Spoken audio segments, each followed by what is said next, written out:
দেখেছি এটি আমাদের 16 বছরের অত্যাচার নির্যাতন কারাভোগের ফসল। আমাদের ভাইয়েরা নির্যাতনের শিকার হয়েছে, নিপীড়নের শিকার হয়েছে, বৈষম্যের শিকার হয়েছে।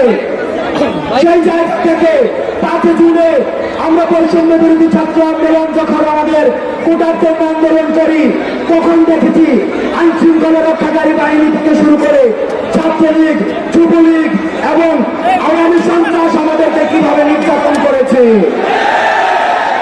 আমরা নির্যাতন, খুন, হত্যা এসব উত্তরণ করে আজকে যখন ফ্যাসিবাদের বাংলাদেশের প্রতিষ্ঠাতা খুনি শেখ হাসিনা উৎখাত করেছি, তখন থেকে দেখেছি বিভিন্ন ষড়যন্ত্র চলছে।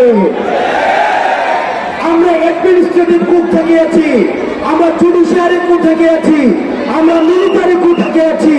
আমরা খবর পেয়েছি আগামীকাল 15 আগস্টে আওয়ামী দোসররা, আওয়ামী ফ্যাসিস্ট আমার কূপ করার জন্য রাস্তায় সংগঠিত হবে।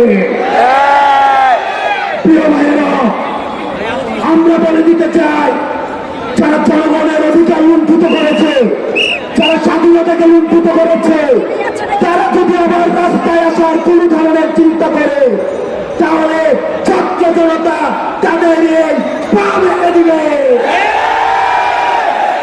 আমরা বলে দিতে চাই, আপনারা সাধারণ ছাত্র নাগরিকের ব্যানারে আপনারা রাস্তায় আসুন।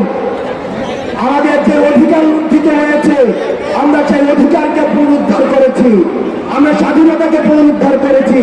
সুতরাং এই ফ্যাসিস্ট গণঅভ্যুত্থানের মধ্য দিয়ে যে ফ্যাসিস্ট পতন হয়েছে, আমাদের এই প্রাথমিক বিজয়কে যতদিন না পর্যন্ত আমরা স্থায়ী করতে পারি, ততদিন পর্যন্ত আপনারা রাস্তায় থাকতে হবে।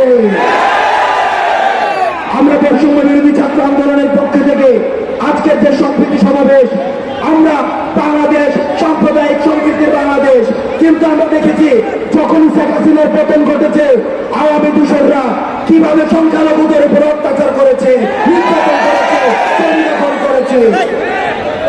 আজকে আমরা এই শাহবাগ থেকে ঘোষণা দিতে চাই, বাংলাদেশের প্রত্যেকটা মানুষের সবার প্রাথমিক পরিচয়, সবাই বাংলাদেশী।